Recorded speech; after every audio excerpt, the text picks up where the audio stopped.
प्रिय मित्राणि नमः संस्कृताय। मित्रों, मैं नारायण दत्त मिश्रा संस्कृत भाषा की ऑनलाइन कक्षा में आप सभी मित्रों का हार्दिक स्वागत करता हूं। मित्रों, जैसे कि टेट सुपर टेट की परीक्षा को ध्यान में रखते हुए संस्कृत भाषा की ऑनलाइन कक्षा प्रारंभ की गई है, तो उसकी आज तीसरी वीडियो के अंतर्गत हम लोग संस्कृत वर्णमाला से संबंधित महत्वपूर्ण तथ्यों का अध्ययन करेंगे। तो मित्रों, ज़्यादा समय न लेते हुए आइए प्रारंभ किया जाए। मित्रों, अगर देखिए वर्णमाला के अंतर्गत, अगर संस्कृत वर्णमाला के अंतर्गत पूछा जाए कि संस्कृत में वर्णों की कुल संख्या कितनी है, एक आपका प्रश्न पूछ लिया जाता है वर्णों की संख्या कितनी है, तो मित्रों हम लोग जानते हैं कि हिंदी में पूछा जाएगा तो कुल वर्णों की संख्या 52 हो जाएगी। लेकिन अगर संस्कृत में पूछा जाए कुल वर्णों की संख्या कितनी है, तो यह इसके 3 आधार हैं, जिसमें सबसे प्रमुख आधार जो है वो महर्षि पाणिनि का माहेश्वर सूत्र जो है, उसके आधार पर जो वर्णों की संख्या मिलती है वह सबसे अधिक प्रमाणित है। फिर भी 3 आधार जो है वो संस्कृत वर्णमाला के अंतर्गत वर्णों की संख्या से संबंधित हमको प्राप्त होते हैं। तो इसमें सबसे पहला आधार जो सबसे प्रामाणिक माना जाता है मित्रों, अगर पूछा जाए माहेश्वर सूत्र, देखिए माहेश्वर सूत्र, अगर पूछा जाए माहेश्वर सूत्र के आधार पर संस्कृत में कुल वर्णों की संख्या कितनी है, अथवा सामान्य रूप से ही पूछ लिया जाए कि संस्कृत भाषा में जो है वर्णों की, या संस्कृत भाषा की वर्णमाला में वर्णों की संख्या कितनी है, और ऑप्शन दे दिया जाए कि 42 है, 50 है, 63 या 64 है, तो मित्रों उसका एकमात्र सही उत्तर होगा 42 है। कितना है? 42 है। और यह आधार जो दिया गया है वो महर्षि पाणिनि अथवा माहेश्वर सूत्रों के आधार पर जो प्रत्याहार आदि बनाए जाते हैं उसके अनुसार 42 वर्णों की कुल संख्या हो जाती है। लेकिन मित्रों, अगर कभी विशेष रूप से, देखिए सामान्य अवस्था में पूछा जाएगा कि संस्कृत वर्णमाला के अंतर्गत कुल वर्णों की संख्या कितनी है, तो निश्चित रूप से निसंकोच रूप से हम वहाँ उत्तर देंगे कि वर्णों की कुल संख्या 42 है। ठीक। लेकिन अगर कभी विशेष रूप से पूछ लिया जाए, क्या पूछ लिया जाए कि उच्चारण के आधार पर संस्कृत में कुल वर्णों की संख्या कितनी है, किसके आधार पर? उच्चारण। अगर पूछा जाए उच्चारण के आधार पर कुल वर्णों की संख्या संस्कृत में कितना है, तब 42 ना होके मित्रों अगर विशेष रूप से पूछा जाएगा तो कुल वर्णों की संख्या यहाँ पर 50 हो जाएगी। कितनी हो जाएगी? 50 हो जाएगी। और प्राय सामान्य पुस्तकों में ये 50 मिलता भी खूब है। लेकिन अगर केवल इतना पूछा जाए कि संस्कृत में वर्णों की संख्या कितनी है, तो 42 ही होगा। जब विशेष रूप से उच्चारण के आधार पर पूछा जाएगा तभी वर्णों की संख्या 50 मानी जाएगी। इसके अतिरिक्त एक आधार और है मित्रों, पूछा जाता है, एक पुस्तक है जिसका नाम है पाणिनीय शिक्षा। क्या नाम है? पाणिनीय शिक्षा। और विशेष रूप से जब पूछा जाए कि पाणिनीय शिक्षा के आधार पर संस्कृत वर्णमाला के अंतर्गत कुल वर्णों की संख्या कितनी है, तब मित्रों ना तो 42 होगी न 50 होगी। कितनी हो जाएगी? 63 या 64। 63 या 64 हो गया मित्रों। ठीक। तो इस प्रकार से माहेश्वर सूत्र के आधार पर 42, उच्चारण के आधार पर 50, अथवा पाणिनीय सूत्र, पाणिनीय शिक्षा के आधार पर कुल वर्णों की संख्या 63 या 64 हो जाती है। लेकिन सामान्य रूप से पूछा जाएगा तो बिना किसी संकोच के जो है वर्णों की संख्या संस्कृत में 42 ही मानी जाएगी, क्योंकि सबसे प्रामाणिक अगर किसी को माना जाता है तो माहेश्वर सूत्र को ही माना जाता है। इसी प्रकार से विद्यार्थियों, अगर पूछा जाए कि संस्कृत वर्णमाला में स्वर वर्णों की संख्या कितनी है, किस वर्ण की? स्वर वर्ण। स्वर वर्णों की अगर संख्या पूछी जाए तो आपका स्वर वर्णों की संख्या हो जाएगी 9। कितनी हो जाएगी? 9 हो जाएगी। किसके अनुसार? माहेश्वर सूत्र के अनुसार। सामान्य रूप से भी पूछा जाएगा 9 संख्या हो जाएगी। और यह 9 संख्या किसके आधार पर है, तो एक प्रत्याहार है, कहा जाता है अचः स्वराः। कौन सा वाक्यांश मिलता है? अचः स्वराः। देखो, अचः स्वराः, अचः स्वराः के अनुसार जो है अच प्रत्याहार के अंतर्गत आने वाले, किस प्रत्याहार के अंतर्गत आने वाले, अच प्रत्याहार के अंतर्गत आने वाले जो 9 वर्ण हैं उन्हीं को हम संस्कृत वर्णमाला का 9 स्वर वर्ण जो है स्वीकार किया जाता है।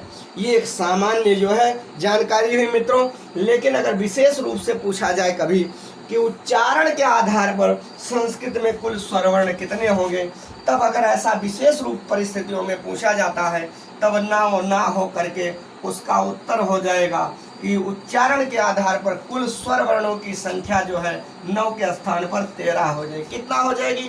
13 हो जाएगी।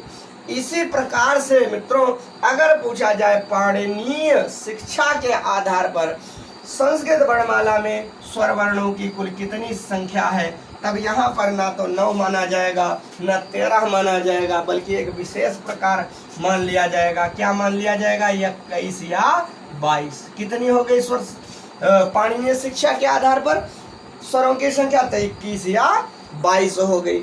और इससे संबंधित प्रश्न एक बार जो है राजस्थान के टेट के अंतर्गत पूछा गया था, इसलिए मित्रों इस आधार को भी संक्षेप में हमको जाने रहना चाहिए। जब पाणिनीय शिक्षा के आधार पर संस्कृत में कुल वर्णों की संख्या पूछी जाए 63 या 64, स्वर की संख्या पूछी जाए तो 21 या 22। अब आगे मित्रों यहाँ पर ये हमारा एक सामान्य परिचय हो गया। अब हम विशेष रूप से पहले जो है माहेश्वर सूत्रों का उल्लेख करते हुए जो है फिर उस माहेश्वर सूत्र और प्रत्याहार के माध्यम से संस्कृत वर्णमाला में आने वाले 42 जो वर्ण हैं उनका सामान्य अध्ययन करेंगे, स्वरों का अध्ययन करेंगे। तो मित्रों आइए प्रारंभ किया जाए। देखिए पहले माहेश्वर सूत्र देखा जाए। आपका एक सीधे प्रश्न पूछ लिया जाता है परीक्षाओं में। क्या पूछा जाता है? सीधे पूछ लिया जाता है कि संस्कृत व्याकरण में माहेश्वर सूत्रों की संख्या कितनी है या पाणिनि सूत्रों की संख्या कितनी है। तो माहेश्वर या पाणिनि सूत्रों की संख्या पूछी जाए तो 14। इसके अतिरिक्त देखिए हम सभी लोग जानते हैं कि भगवान शंकर की तपस्या महर्षि पाणिनि के द्वारा की गई थी ज्ञान प्राप्ति के लिए। भगवान शंकर प्रसन्न होकर प्रकट हुए और 14 बार डमरू बजाए। किसने बजाया? माहेश्वर ने, भगवान शंकर ने। तो इस कारण से पाणिनि सूत्रों को इसका नाम पड़ गया माहेश्वर सूत्र। माहेश्वर सूत्र। और भगवान शंकर के डमरू से जो 14 ध्वनियाँ निकली थी उसको सूत्र के रूप में ग्रहण करके महर्षि पाणिनि ने अपने ग्रंथ अष्टाध्यायी की रचना की। तो इसी कारण से क्योंकि ये ध्वनियाँ पाणिनि को प्राप्त हुई थी, इस कारण इसको पाणिनि सूत्र के नाम से भी जाना जाता है मित्रों। इसके अतिरिक्त चूंकि माहेश्वर अथवा पाणिनि सूत्र के अंतर्गत संस्कृत की वर्णमाला का उल्लेख प्राप्त होता है, इस कारण से इसको वर्ण समाम्नाय भी कहा जाता है, जो कि टेट की परीक्षा के अंतर्गत कभी कभी पूछ लिया जाता है, पूछा भी गया है। तो सीधे पूछा जाता है वर्ण समाम्नाय किस सूत्रों को कहते हैं? तो उत्तर क्या हो जाएगा? माहेश्वर अथवा पाणिनि सूत्रों को कहते हैं।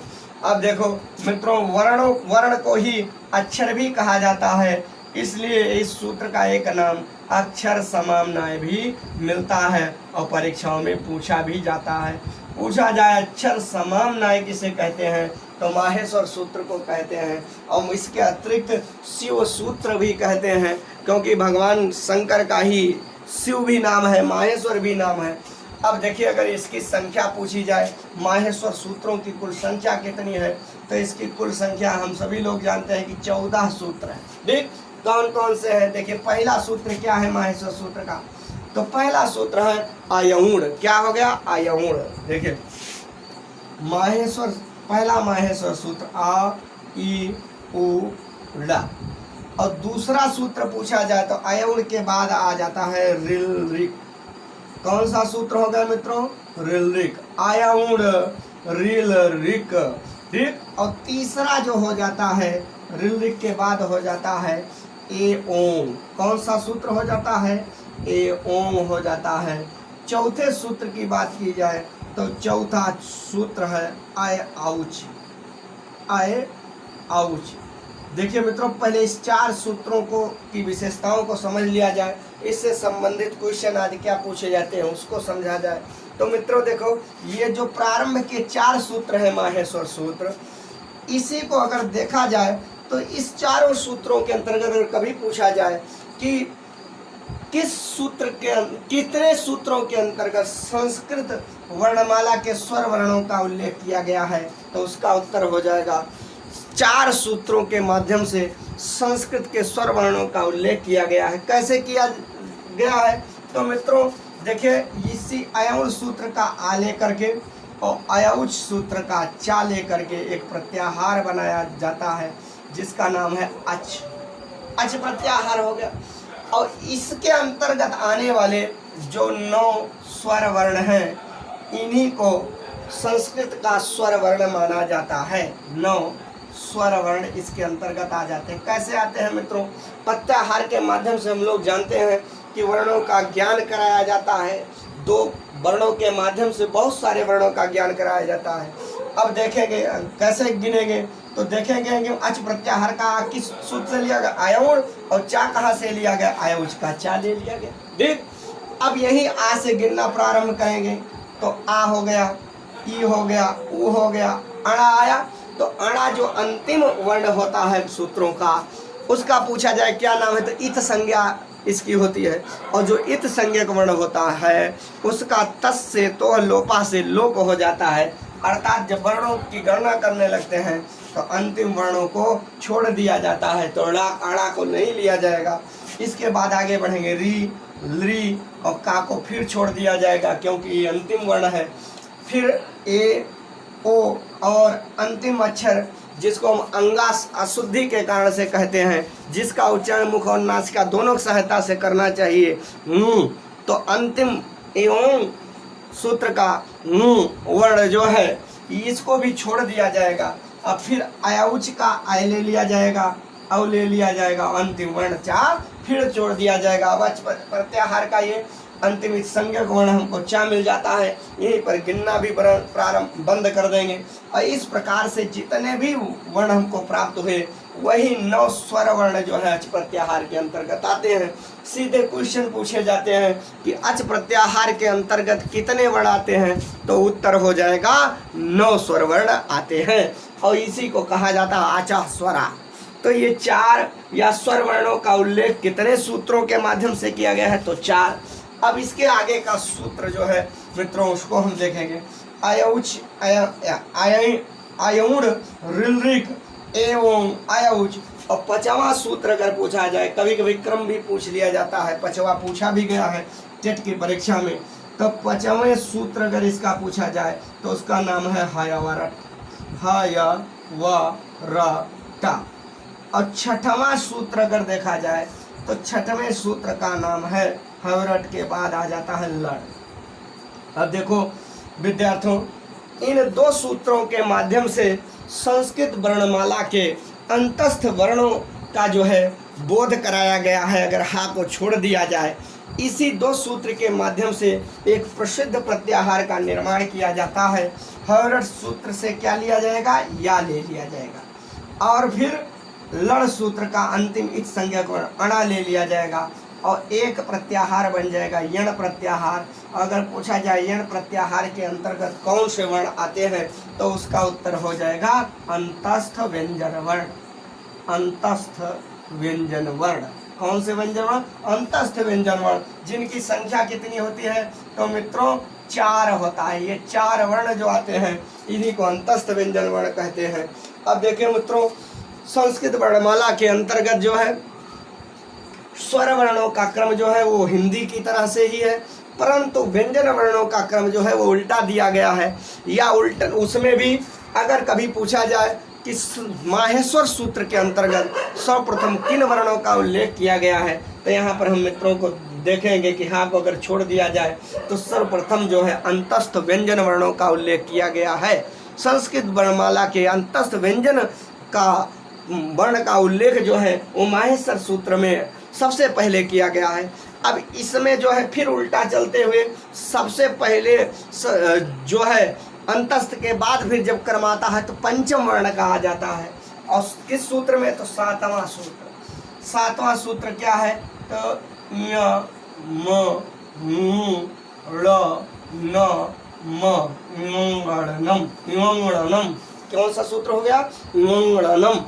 अब इस सूत्र के माध्यम से एक प्रत्याहार बना लिया जाता है इसी एक सूत्र के माध्यम से। कौन? देखिए, इस सूत्र से यहाँ ले लिया गया, इसका अंतिम इत संज्ञक वर्ण ले लिया गया। कौन सा? म ले लिया गया, एक प्रत्याहार बन गया।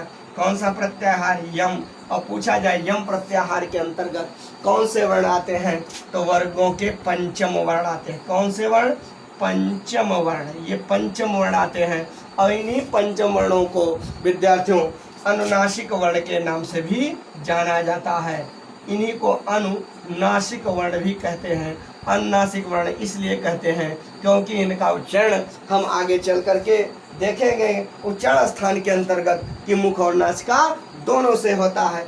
वर्णों की संख्या अगर पूछी जाए तो भाई 5 हो जाएंगे। ये माँ को देखिए, यहीं से गिनना शुरू करेंगे, यहाँ आ जाएगा म नु ड़ न और अंतिम ये इस संज्ञा वाले माँ को छोड़ दिया जाएगा। तो कुल वर्णों की संख्या पूछा जाए अनुनासिक, तो ये देखिए 5 वर्ण इसके अंतर्गत आ जाते हैं। कितने वर्ण? 5 वर्ण। इस प्रकार से पूछा जाए कि प्रत्याहार किस प्रत्याहार के अंतर्गत अनुनासिक वर्णों का उल्लेख किया गया है, तो उसका जो है सही उत्तर हो जाएगा कि यम प्रत्याहार के अंतर्गत किया गया है। अब ये 7वां सूत्र हो गया हमारा णनम। अब इसके बाद अगला सूत्र जो आता है हमारा हयरट लड़ और फिर आ जाता है हमारा उल्टा क्रम चलेगा। 5वें के बाद अब वर्गों का चौथा अक्षर आएगा और किस सूत्र के अंतर्गत? तो अगला सूत्र हमारा हो गया झभय। कौन सा सूत्र हुआ मित्रों? झभय। और इसके बाद अगर 9वें सूत्र की बात किया जाए तो झभय के बाद आ जाता है घ ढ ध और षा। अब इस दोनों सूत्र को अगर पकड़ा जाए, इसको देखा जाए तो मित्रों इस दोनों सूत्र के माध्यम से जो है वर्ण माला के चतुर्थ वर्ण का उल्लेख किया गया है, का बोध कराया गया है। कैसे कराया गया है? एक प्रत्याहार बना करके कराया गया है। किस प्रकार से बनाया गया है? देखिए झभय सूत्र जो है यहाँ से झा ले लिया गया और इसके बाद जो है घड़धस का अंतिम इस संज्ञक वर्ण खष्टी सा ले लिया गया और एक प्रत्याहार बनाया गया। देखिए झस प्रत्याहार। और पूछा जाए कि वर्गों का चतुर्थ वर्ण जो है किस प्रत्याहार के अंतर्गत आता है, तो उसका उत्तर हो जाएगा झस प्रत्याहार। या प्रश्न किया जाए कि वर्गों का चतुर्थ वर्ण जो है किस प्रत्याहार के अंतर्गत उद्बोधित होता है, किस प्रत्याहार के अंतर्गत बताया गया है, तो उसका भी उत्तर क्या हो जाएगा? झस प्रत्याहार। कौन सा प्रत्याहार? झस। और झस प्रत्याहार के अंतर्गत कौन से वर्ण किस वर्णों का बोध कराया गया? तो सीधे हो गया चतुर्थ वर्णों का उल्लेख जो है वो झस प्रत्याहार के अंतर्गत आता है। और कुल कितने अक्षर हैं? तो प्रत्येक वर्ग के किसी भी वर्ग के अक्षरों की संख्या अगर पूछी जाएगी तो 5 हो जाएगी। ठीक। अब झस प्रत्याहार के अंतर्गत वर्णों को हम गिनेंगे कैसे? तो देखिए यहाँ से झा से गिनना शुरू करेंगे। झा हो गया, भा हो गया, अंतिम इस संज्ञा को वर्ण छोड़ दिया जाता है, इया को छोड़ देंगे। फिर घटधस का घा लिया जाएगा, धा लिया जाएगा और फिर धा लिया जाएगा। अंतिम इस संज्ञा को वर्ण जो है मूर्धन्य सा जो है, जिसको हम खष्टी सा भी कहते हैं व्यवहार में, तो इसी अंतिम मूर्धन्य सा को छोड़ दिया जाएगा। यहाँ हमको सा मिल गया। अब गिनना भी बंद कर देंगे। तो झस प्रत्याहार के अंतर्गत वर्गों का चतुर्थ वर्ण आ जाता है। हम देखते ही पहचान सकते हैं। देखिए झस प्रत्याहार पूछा है कौन सा वर्गों का कौन सा वर्ण आता है, तो देखो झा अपनी लाइन का चौथा वर्ण है, चौथा है। ठीक। झा चौथा है, चा छा जा झा, तो चौथा मिल गया मित्रों। अगर किसी भी प्रत्याहार में अगर आपका जैसे चौथा अक्षर अगर मिल गया पहले स्थान पर, तो अब इसमें पांचवा कभी भी नहीं आएगा, क्योंकि सूत्रों माहेश्वर सूत्र के अंतर्गत वर्णों का क्रम उल्टा दिया गया है। पांचवा पहले ही आ चुका है तो पांचवा कभी नहीं आएगा। 4 मिल गया तो 3 और 2 1 ये सब तो हो सकते हैं, लेकिन पांचवा कभी नहीं आएगा। परंतु देखिए झस प्रत्याहार में चौथा मिल गया और इसमें और कौन होंगे? देखिए घटधस का अंतिम सा है, ये भी घटधस के अंतर्गत भी चौथे ही अक्षर आते हैं, तो इसलिए झस प्रत्याहार के अंतर्गत वर्गों के चतुर्थ वर्ण नहीं आएंगे और कोई वर्ण नहीं आएगा। अब देखिए 9 सूत्र हो गए माहेश्वर सूत्र के, झभय घटधस, और 10वां सूत्र जो आता है झभय घटधस, उसके बाद आ जाता है जब गढ़दस, ज ब ग ड द श, सूत्र हो गया जब गढ़दस। सभी अंतिम व्यंजन वर्ण जो है सब में हलंत लगा हुआ मिलेगा, जिसका नाम है इथ संज्ञक। और जब गढ़दस, इसी केवल एक सूत्र की सहायता से एक प्रसिद्ध प्रत्याहार बनाया जाता है, जिसका नाम है देखिए जस प्रत्याहार, जो कि जसत्व संधि के अंतर्गत भी मिलता है, झलाम जसोयंते करके आपको मिलता है, ठीक, या झलाम जस झस मिलता है।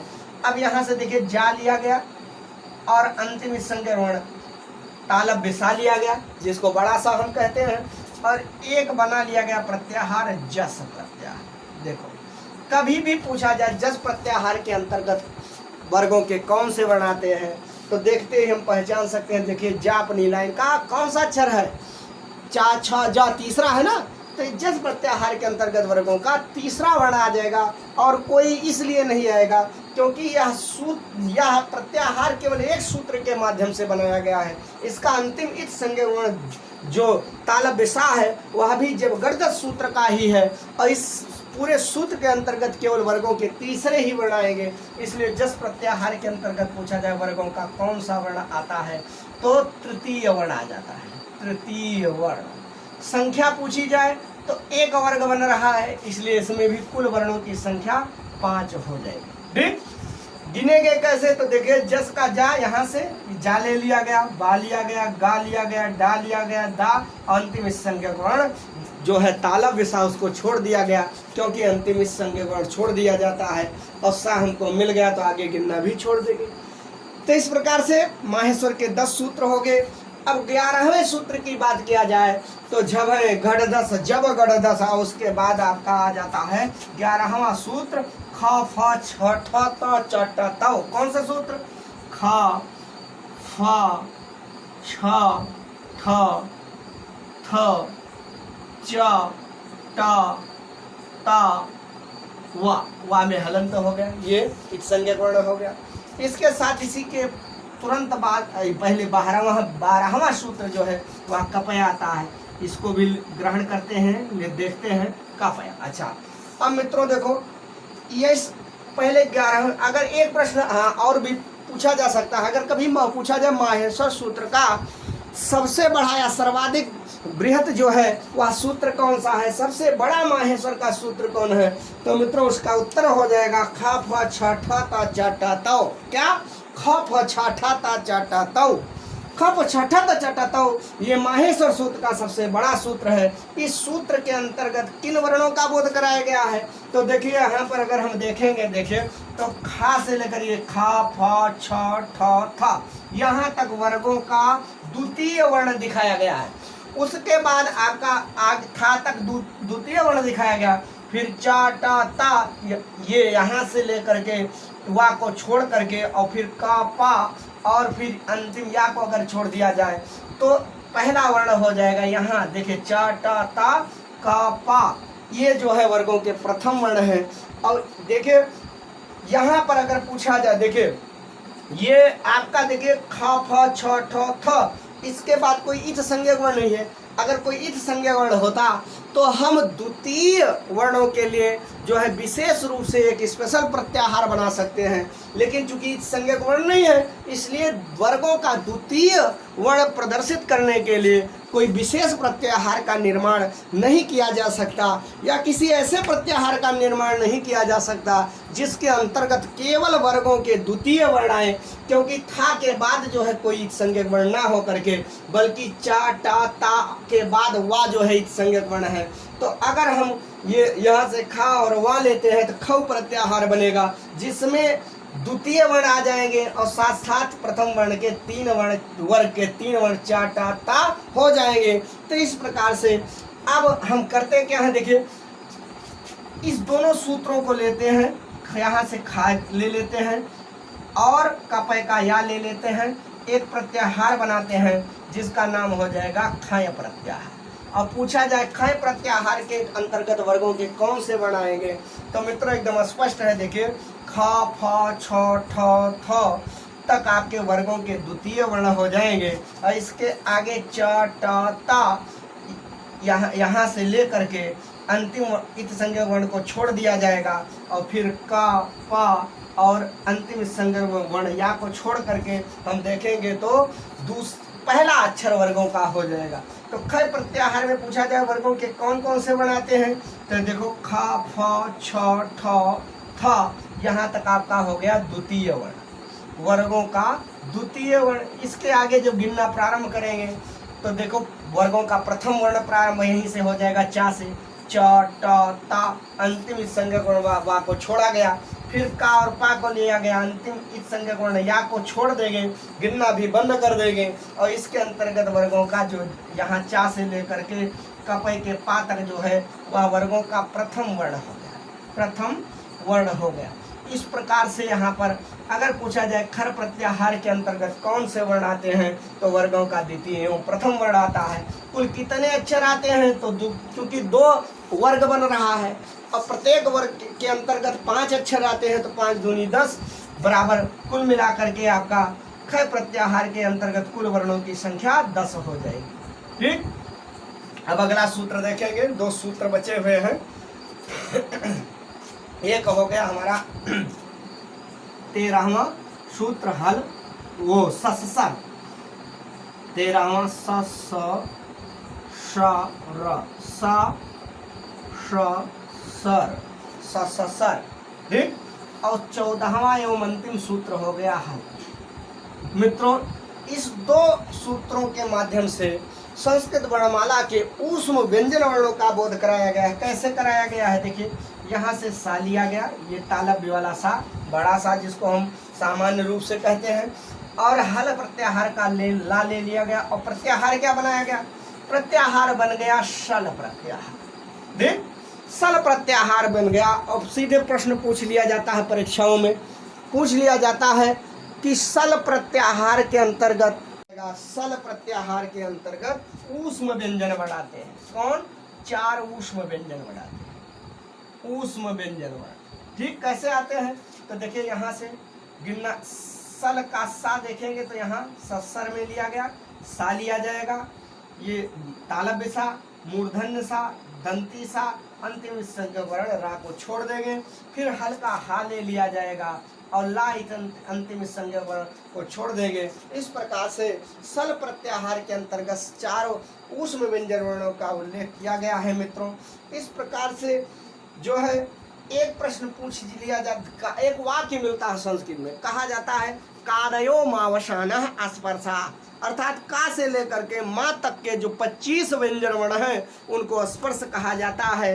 यणो अंतस्था, यानी कि यण प्रत्याहार के अंतर्गत आने वाले या वाराला जो 4 वर्ण हैं इनको अंतस्थ व्यंजन वर्ण कहा जाता है। और सलो ऊष्माणा, अर्थात सल प्रत्याहार के अंतर्गत आने वाले तीनों सा जो है क्रमशः तालव्य, मूर्धन्य, दंती एवं हा वर्ण को ऊष्म व्यंजन वर्ण के नाम से जाना जाता है। मित्रों, आज की कक्षा को यहीं पर हम लोग विराम देते हैं।